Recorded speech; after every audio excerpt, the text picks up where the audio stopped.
I have a funny memory and a fond memory of some of our college students here at Fremont. Not so much funny in that it made me laugh hysterically, but just beautifully ironic.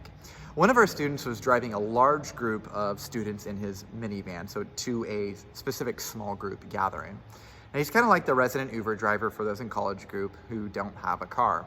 So as his van arrived at this location of the small group and people were piling out, it just struck me how amazing this was.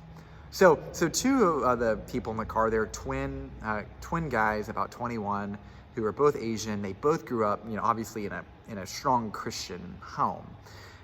Then in the front seat was an African-American guy who really never heard about Christ.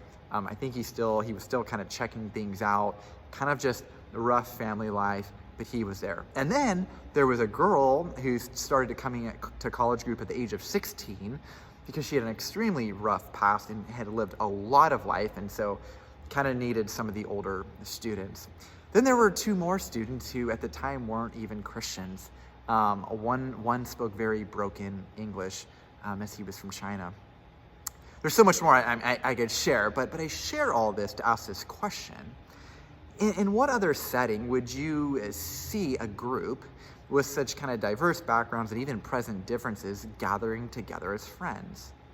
Right? What other setting would a 21-year-old driver drive all over Sacramento to pile this beautiful cast of characters in his van to spend a couple of hours together? Well, the answer was quite simple, yet so profound for us to hear, right? It was Christ. Right? That this was a group of people knit together, not by their background, not by what they look like, not by their interests, not by their education, not by how much money they made, but by their love for Christ. And so in our passage today, Jesus in essence says, this is how it should be. This is how we should define family. So I'm going to read Matthew 12, 46 through 50. While Jesus was still talking to the crowd, his mother and brother stood outside wanting to speak to him. Someone told him, "Your mother and brothers are standing outside wanting to speak to you." He replied, "Well, who is my mother and who are my brothers?" Pointing to his disciples, he said, "Here are my mother and my brothers, for whoever does the will of my Father in heaven is my brother and sister and mother." So as Jesus is talking, right, someone tells him that his family's outside. And what's insinuated in the statement is that, Jesus, you really need to drop everything and prioritize your family because they're here.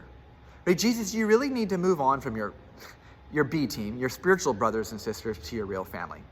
Well, Jesus won't have anything to do with this. Right? Jesus makes clear whom his true family is, and it's those who do the will of his Father. Now, this is both a beautiful and challenging statement by Jesus.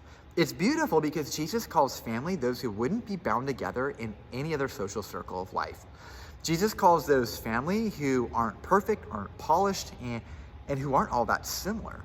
It's challenging because it can be so easy to see our family as those who have identical views as us on things, or who come from a similar background as us, who have the same interest, or who have kind of the identical social cues that we do. Yet Jesus is weaving together a group of people who are knit around the one thing that transcends all those things I mentioned. Right? This is what true community centers around. Yes, I know it's hard. Yes, I know we will be challenged by people who are different than us, but we actually desperately need to embrace Jesus' definition of family for at least two reasons. First, when everything else is stripped away, at the core of who we are, first and foremost, we are Christ followers. And second, part of being a Christian community entails being around other Christ followers who, through their differences, will be a means by which we experience our character being conformed to the image of Christ. And so I want to leave you with these two questions. How have you defined family? And have you defined it more in the sense of the crowds in this story, or more in the sense of how Jesus defined family?